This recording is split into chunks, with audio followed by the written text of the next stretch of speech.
So guys welcome back to my channel. তোমরা সবাই কেমন আছো? আশা করি ভালো আছো। আমিও ভীষণ ভালো আছি। তো দেখতে পাচ্ছ আজকে তোমাদের সামনে একটা সুন্দর রেসিপি নিয়ে চলেছি। তো এইটা না খুব টেস্টি খাবার। সন্ধেবেলায় জল খাবারে যারা বাচ্চারা একদম খেতে চায় না তাদেরকে এই খাবারটা করে খাইও, খুবই ভালো লাগবে। তারা এমনিতে তো খেতে চায় না, যেরকম আমার মেয়ে একদম খেতে পারে না, মানে খেতে চায় না। তো সেই কারণে আমি আজকে সন্ধেবেলায়, তো ওরা পড়তে যায় প্রত্যেক দিন, তো সন্ধেবেলা কিছু খেয়েই যায় না।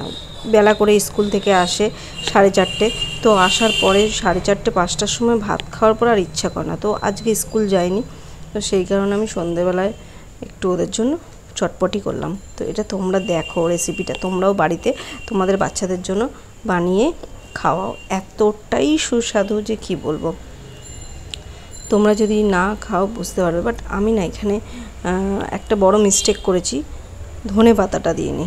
কারণ হচ্ছে আমার মেয়ে এমনিতে ধনে পাতা পছন্দ করে না, তো সেই কারণেই আমি দিইনি। যাই হোক, প্রত্যেকটা দেখতে পাচ্ছ তো জিনিস দিচ্ছি আমি এক এক করে। তো আমি শুকনো লঙ্কাটা একটাই দিয়েছি, কারণ ঝাল হবে। কাঁচা লঙ্কা অনেকগুলো দেওয়া রয়েছে, 4-5টা দিয়েছি। তো বাচ্চা মানুষ খাবে, বেশি ঝাল না দিলেও না দেওয়াটাই ভালো, কারণ মুখে পড়লে কষ্ট হবে ওদের। সেই কারণেই কম লঙ্কা দিয়েছি। জাস্ট পরে একটু পারলে গোলমরিচ, যারা যেসব বাচ্চারা ঝাল খেতে পারে তাদের জন্য লাস্টে একটু গোলমরিচ ছড়িয়ে দিলে খুব ভালো লাগে। বাট আমার ছেলে মেয়ে একদম ঝাল খেতে পারে না, তো সেই কারণে আমি ঝাল ছাড়াই এটা করেছি। তো মুখে পড়ছে আর খারাপও লাগছে। যাই হোক, তো দেখো এতটাই সুন্দর। এখানে হচ্ছে মটরটা আমি আগের দিন ভিজিয়ে রেখেছিলাম। মটরটা দেখেছো গাছ বেরিয়ে গেছে, তো এই মটরটাই আনবে। আর ছোলাটা আমি ভুলে গেছিলাম আগের দিন ভেজাতে, তো ওইটা গাছ আর বেরায়নি। যদি অঙ্কুরটা বেরাতো না, খুব উপকার, বাচ্চাদের পক্ষে খুবই উপকার এই খাবারটা। মানে এমনি টাইম তো ছোলা মটর একদম খেতে চায় না। ছোলাটা কত হাই প্রোটিন তোমরা সবাই জানো। এর মধ্যে পারলে একটু বাদামও দিতে পারো, তো আমার মেয়ে বাদাম খেতে চায় না, সেই কারণে আমি বাদামটা দিইনি। তো পারলে বাদামও দিও, বাদাম কড়াইশুঁটি। তো আমি আমার দেখো এখানে খালি জাস্ট শসা, টমেটো, লঙ্কা দেখতে পাচ্ছ, আর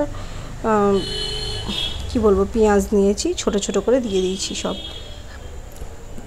প্রত্যেকটা জিনিসই একটু দিলে ভালো লাগবে খেতে। বাচ্চা তো, বাচ্চাদের মুখে এরকমই মুখরোচক খাবার না দিলে ভালো লাগে না।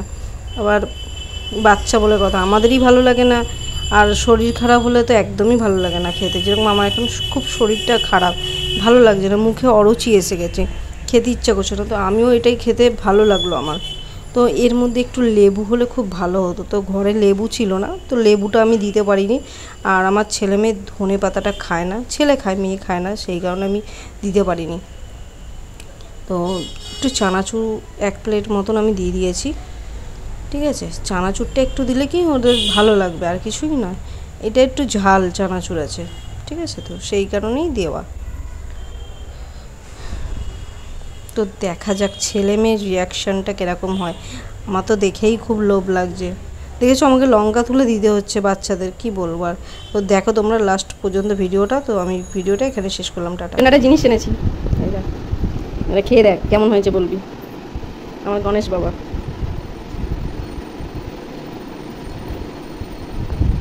কেমন হয়েছে, কেমন হয়েছে বল। ফাটাফাটি। এর মধ্যে একটু ধনে পাতা বললে আর একটু ভালো হতো। তো দিদি তো খাবে না, তাই জন্য দিইনি। দিদি ধনে পাতা খায় না তো। ঠিক আছে, ভালো লেগেছে ফাটাফাটি।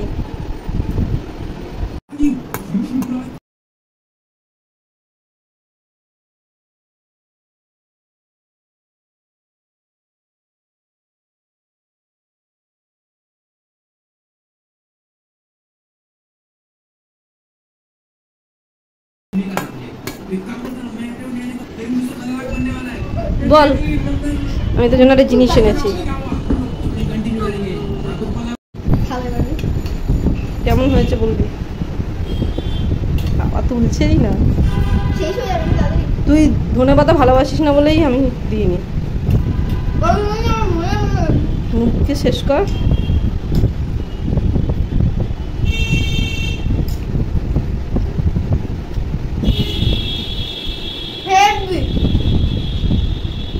মন প্রাণের থেকেও বাইরে। ঠিক আছে, এটা আঁশ।